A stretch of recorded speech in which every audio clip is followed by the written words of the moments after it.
Welcome to my channel. நீங்கள் பார்த்துட்டு இருக்கிற கோவில் வந்து அருள்மிகு சுப்பிரமணிய சுவாமி திருக்கோவில்.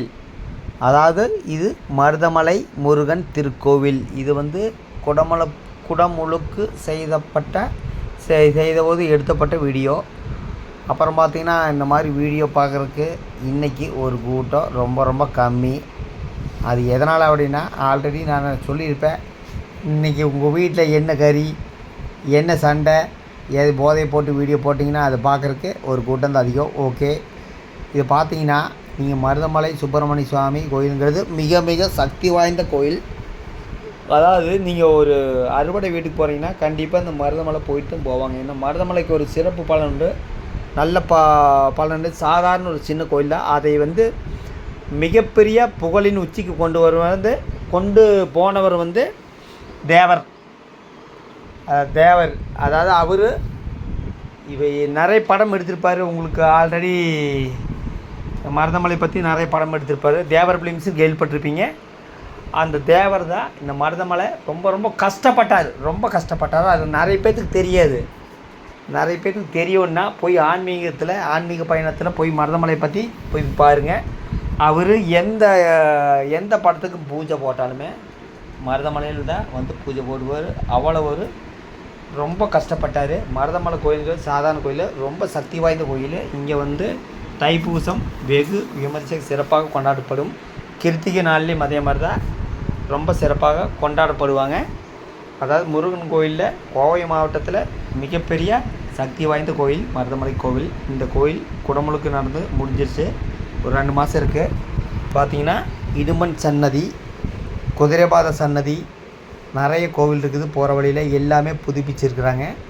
அதாவது புதுப்பிச்சு ரொம்ப அழகாக இருக்குது. நீங்கள் மருதமலை போனீங்கன்னா ஒரு டைம் மருதமலை போயிட்டு வந்துடுங்க. நீங்கள் இந்த குடும்ப வீடியோ, சண்டை பிடிக்கிற வீடியோ பார்த்தா உங்களுக்கு எந்த ஒரு நாலேஜும் வராது. இந்த மாதிரி ஆன்மீக வீடியோ பார்த்தீங்கன்னு வச்சுங்க, உங்கள் குடும்பத்துலேயும் ஒரு ஆன்மீக பயணம் இருக்கும், ஆன்மீக சொற்பொழிவு இருக்கும். மொத்தத்தில் பார்த்திங்கன்னா இந்த மருதமலை கோயிலில் பார்த்திங்கன்னா ரொம்ப புதுப்பிச்சு ரொம்ப அழகாக இருக்குது. கிட்டத்தட்ட 130 அடியில் சிலை வைக்கிறேன்னு சொல்லியிருக்காங்க. அந்த வேலை நடந்துகிட்ருக்குது. அது எங்கே வைக்கிறாங்கன்னா, நம்ம பஸ் ஸ்டாண்டு இருக்கும் இல்லைங்க, அது அங்கே தான் பிளான் பண்ணியிருக்காங்க. அங்கே தான் நிலம் ஒதுக்கியிருக்கிறாங்க. பஸ் ஸ்டாண்டு அந்த பக்கம் போகும். மொத்தத்தில் மருதமலை கோபுரம் பாருங்கள் எவ்வளோ ஒரு அழகாக இருக்குது. அங்காவது எல்லா கடையுமே தூக்கி வச்சு அந்த கோவில் சார்ந்த கடை மட்டும்தான் அங்கே இருக்கும். மொத்தத்தில் பார்த்திங்கன்னா மருதமலை ரொம்ப சக்தி வாய்ந்த கோயில். எனக்கு பொறுத்தளவுக்கு முருகன் சக்தி வாய்ந்த கடவுள். அதனால் மருதமலைக்கு மாதத்தில் ஒரு 3 டைமாவது போயிட்டு வந்துடுவோங்க. மொத்தத்தில் இது ஒரு ஆன்மீக பயணம்னு நான் நினைக்கிறேன். இந்த ஆன்மீக பயணத்தை நிறைய பேர் பார்க்க மாட்டாங்க. அதை பற்றி எனக்கு கவலையே இல்லை. இந்த மாதிரி ஆன்மீகமாக சொற்பொழிவு இருக்கிற வீடியோ நீங்கள் பார்த்தீங்கன்னா உங்கள் குடும்பத்துலேயும் நல்ல அருள் வந்து இருக்கும். அதை விட்டு போட்டு சண்டை பிடிக்கிற வீடியோ, குடும்பத்தை காட்டி போடுற வீடியோ, குடும்ப வீடியோவில் ஒன்றும் இருக்காதுங்க. உங்கள் குடும்பத்தில் என்ன நடக்கும் அதே தான் அங்கே இருக்குது. ஆனால் இந்த ஆன்மீக பயணத்தில் பார்த்தீங்கன்னு வச்சுங்க, நீங்கள் கோவிலுக்கே போகாட்டியுமே இந்த மாதிரி பிக்சர் வீடியோவெல்லாம் பார்த்தீங்கன்னா நாம சாமி கும்பிட்டதாக அர்த்தம். மொத்தத்தில் பார்த்தீங்கன்னா கோபுரத்தோட உச்சி பாருங்க, வேல் பதிச்சிருக்கிறாங்க. ரொம்ப அழகாக இருக்குது. இது வந்து இறங்கிட்டு இருக்கிறாங்க. மருதமலை சாமி கும்பிட்டு இறங்கிட்டு இருக்கிறாங்க. பின் வழியாக பாருங்க, இன்னும் வேலை நிறைய இருக்குது. அதாவது கும்பாபிஷத்துக்கு அப்புறம் வேலை நிறைய நடந்துட்டுருக்குது. அந்த முருகன் சிலை வந்து ஆசியாவிலே 2வது சிலைன்னு தான் சொல்கிறாங்க. அது வெச்ச கடைசியில் தான் நம்ம அதை பற்றி சொல்ல முடியும். மொத்தத்தில் மருதாசலன் இருக்க மனக்கவலை எதற்குன்னு ஒரு வாசகம் இருக்குது. உங்களுக்கு எந்த விதமான கவலை இருந்தாலும் நீங்கள் மருதமலை போயிட்டு வந்தீங்கன்னா அந்த கவலை சற்று அந்த பக்கம் தூக்கி போயிடும். அதனால தான் முருகன் கோயிலுக்கு நீங்கள் எந்த முருகன் கோயிலுக்கு போனாலுமே நம்மளுக்கு கவலையாக இருக்கும்போது முருகன் கோயிலுக்கு போனீங்கன்னா அதெல்லாம் உங்களுக்கு அந்த கவலையே வராது. மொத்தத்தில் பார்த்தீங்கன்னா மருதமலை கோயிலில் நீங்கள் போகலின்னா தாராளம் போயிட்டு வந்துடுங்க. இப்போ புதுப்பிச்சிருக்கிறாங்க. இன்னும் வேலை நிறைய இருக்குது. கிருத்திகை நாளில் வந்து நான் எப்போவுமே மருதமலை போயிட்டு வந்துடுவேன். அது மிஸ்ஸே ஆகாது. கிருத்திகை சஷ்டி. மொத்தத்தில் பார்த்திங்கன்னா இது ஒரு ஆன்மீக பயணம் சம்மந்தமான வீடியோ.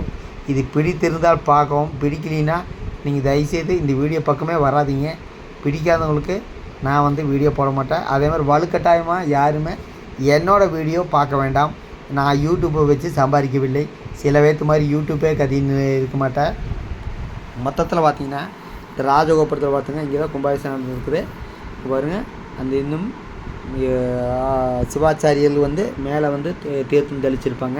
கீழே வரைக்கும் தீர்த்தம் கழிச்சிருக்குது எல்லாருக்குமே. அதாவது ஓசு வச்சு தீர்த்தம் கழிச்சிருக்கு பாருங்கள். ஓம் முருகங்கிற இதோட பூவால் அலங்கரித்து மயில் பக்கத்தில் அலங்கரிச்சிருக்கிறாங்க. அவ்வளோ அழகாக இருக்குது. அதாவது இது உள்ள கோபுர மருதமலை கோவிலுக்கு உள்ள மண்டபத்தையும் அதே மாதிரி தான் புதுப்பிச்சிருக்காங்க. பார்த்திங்கன்னா ஓம் முருகா, வேல், மயில் எல்லாத்தையும் சேர்த்து புதுப்பிச்சிருக்காங்க. அது பார்த்திங்கன்னா யாகசாலை 3 யாகசாலை போட்டுருக்குறாங்க. யாகசாலை இருக்கிறதுல பெருசு ரொம்ப சூப்பராக இருந்தது. யாக குண்டத்தில் எல்லாமே திண்ணீர் எடுத்துகிட்டு வந்துருப்பாங்க பாருங்க. எல்லாம் சாமி கும்பிட்டு ரெஸ்ட் எடுத்துகிட்டு இருக்கிறாங்க பாருங்க. மண்டபமே சூப்பராக இருக்குது. ரெஸ்ட் எடுக்கிறதுக்கு மண்டபம் சூப்பராக கட்டியிருக்கிறாங்க. அதாவது கோபுரம் அதே மாதிரி தான். கோபுரத்தில் இன்னும் வேலை இருக்குது. மொத்தத்தில் பார்த்திங்கன்னா மருதமலை வந்து ரொம்ப ரொம்ப சக்தி வாய்ந்தது. கீழே வந்து சித்தர் பீடமெல்லாம் இருக்குதுங்க. அதெல்லாம் கூட்டம் இருக்கிறதுனால நான் வீடியோ எடுக்கல. ரொம்ப கூட்டம் இந்த அளவுக்கு எடுத்தது பெரிய விஷயங்க. அது பார்த்தா யாகசாலை உள்ளே வந்து அந்த கொடிமரம் கொடிமரம் சூப்பராக இருக்குது. வெளியே பார்த்திங்கன்னு வச்சுக்கோங்க ஓ முருகா எல்லாருமே வீடியோ எடுத்துகிட்டு குடும்பம் வந்திருந்தாங்க. சந்தோஷத்தோடு போனாங்க, சந்தோஷத்தோடு வந்தாங்க, சந்தோஷத்தை நிம்மதியோடு சாமி கும்பிட்டு போனாங்க. நானும் அதே மாதிரி தான் சந்தோஷத்தோடு போய் சந்தோஷத்தோடு தான் போனோம். முருகன் கோயிலில் மருதமலை முருகன் கோயிலுங்கிறது சிறப்பு வாய்ந்த கோயில். இது ஒரு மலை அடிவாரத்தில் தான் இருக்குது. இப்போ வந்து சமீபத்தில் பைக்கெல்லாம் அலோடு கொடுக்கறதுல என்ன காரணம்னா யானை தொந்தரவு நிறைய இருக்குது பாருங்கள். இதுதான் அந்த யாக குண்டத்தில் திண்ணீர் எடுத்துகிட்டு இருக்கிறாங்க. இந்த யாக குண்டத்தை காட்டுறேன் பாருங்கள். இந்த யாக குண்டம் பாருங்கள். இதில் வந்து திண்ணீர் எடுத்துகிட்டு இருக்கிறாங்க. பேப்பரில் வச்சா ஓட்டையன்று ஒரு மழைக்காயத்தில் வச்சு எடுத்துகிட்டு இருப்பாங்க. மொத்தத்தில் மக்கள் எல்லாம் ரொம்ப கூட்டமாக வந்தாங்க. மருதமலை கும்பாபிஷேகம் பார்த்தல எனக்கு ரொம்ப சந்தோஷம். வந்து ரொம்ப வருஷம் கழிச்சு மருதமலை கும்பாபிஷேகம் நடந்திருக்குது. கடைசியாக 2011 அம்மையார் ஜெயலலிதா அவர்கள் ஓப்பன் பண்ணி விட்டார். 14 வருஷத்துக்கு அப்புறம் தான் கும்பாபிஷேகம் நடந்திருக்குது. இப்போ வர ஜூலை 7ஆம் தேதி திருச்செந்தூரில் கும்பாபிஷேகம் நடைபெற இருக்கிறது. நீங்கள் யாராச்சும் போலினா கண்டிப்பாக திருச்செந்தூர் போய் அந்த முருகப்பெருமாள் ஆறில் வாங்கிட்டு வந்துடுங்க. ஏன்னா ரொம்ப வருஷம் கழிச்சு திருச்செந்தூரில் குடமுழுக்கு நடைபெற இருக்கிறது. அதனால் திருச்செந்தூர் போகாதி கண்டிப்பாக போங்க. நான் ஒரு பிளானிங் இருக்குதுங்க. கூட்டத்துக்கு தகுந்த மாதிரி போகலாமா வேண்டாம்னு முடிவு பண்ணிக்கிறேன். போகணுன்னா கண்டிப்பாக சொல்லணும். 2 ஐடியா இருக்குது. போனாலும் போகலாம். மொத்தத்தில் பார்த்திங்கன்னா இந்த யாக குண்டத்தில் வந்து திருநீர் எடுத்துகிட்டு இருக்கிறாங்க. எல்லோரும் திருநீர் எடுத்துகிட்டு இருக்கிறாங்க. காவல்துறை அதிகாரிகள் முதல் திருநீர் எடுத்துகிட்டு இருக்கிறாங்க. எல்லோரும் வீடியோ எடுத்துகிட்டு இருக்கிறாங்க. ரொம்ப சந்தோஷமாக வர்றாங்க. சந்தோஷமாக வீடியோ எடுக்க சந்தோஷமாக போகிறாங்க. இதுதாங்க ஒரு வீடியோ. அதை விட்டு போட்டு எங்கள் குடும்பத்தில் அந்த கறி, எங்கள் குடும்பத்தில் இந்த கறி அப்படின்னு சொல்லிட்டு இருக்கிறதுலாம் யூடியூப் வீடியோ கிடையாது. ஆன்மீக பயணத்தில் நீங்கள் இருந்தீங்கன்னு வச்சுக்கோங்க, உங்களுக்கு எல்லா நாளும் நிம்மதியாக இருக்குது. நிம்மதி இல்லாத நாளே ஒன்றுமே இருக்காது. அது முருகன் கோயிலுக்கு போனீங்கன்னா ரொம்ப சந்தோஷமாக இருக்கலாம். ரொம்ப எப்போவுமே சந்தோஷமாக இருக்கலாம். நம்ம தாய் கடவுள் முருகன் சொல்கிறதுல எப்போவுமே நம்மளுக்கு நல்ல சந்தோஷம்தான். மொத்தத்தில் பார்த்திங்கன்னா இது ஒரு ஆன்மீக சம்மந்தமான வீடியோ. வருங்க இல்லை வெளியே நின்றுட்டு ஃபோட்டோ வீடியோ சுற்றி பார்த்துட்டு இருக்கிறாங்க. வெளியே நின்றுட்டு ஃபோட்டோ எடுக்கிறாங்க, சாமி கும்பிட்றாங்க, யாகசாலையில்தான் எடுக்கிறாங்க. மொத்தத்தில் எல்லாருமே குடும்பமாக தான் வந்திருக்கிறாங்க. இந்த ராஜகோபுரம் தான் இருக்குது அழகு. அது கடைசியில் ஒரு வீடியோ எடுத்து உங்களுக்கு அப்லோட் பண்ணுறேன். மருதமலை முருகன் கோவிலில் ஒரு பார்வை. குடமுழுக்கு முருகனுக்கு அரோகரா, கந்தனுக்கு அரோகரா, கடம்பனுக்கு அரோகரா, வெற்றிவேலனுக்கு அரோகரா, அரகரா அரோகரா. முருகனின் நாமத்தை பாடுவோம், முருகனின் துதியை தினமும் பாடுவோம். முருகன் கோவிலுக்கு போகாதவர்கள் இந்த வீடியோ பார்த்துங்க. பிடிக்காதவர்கள் பார்க்க வேண்டாம். முருகனின் நாமத்தை 365 நாளும் பாடுவோம். இன்றைக்கி முருக பக்தர்கள் மாநாடு மதுரை மாநகரில் நடைபெற இருக்கிறது. அது நம்ம நண்பர் போயிருக்கிறது. அது இருந்துச்சுன்னா உங்களுக்கு அனுப்பி சொல்கிறேன். நான் வீடியோ அப்லோட் பண்ணுறேன். இது ஒரு ஆன்மீக சம்பந்தமான வீடியோ. சரபணபவ முருகனே போற்றி, முருகா சரணம், முருகா சரணம், முருகா சரணம். எம்பெருமான் முருகனே சரணம். என்னாலும் என் முருகனே போற்றி, முருகனே போற்றி, முருகா சரணம். அந்த ராஜகோபுரம் பாருங்கள், ராஜகோபுரம் சூப்பராக இருக்குது பாருங்க. இது ஒரு பாதி வீடியோ தான். இன்னொரு பாதி வீடியோ இருக்குது. அதை அடுத்த நாள் அப்லோட் பண்ணுறேன்.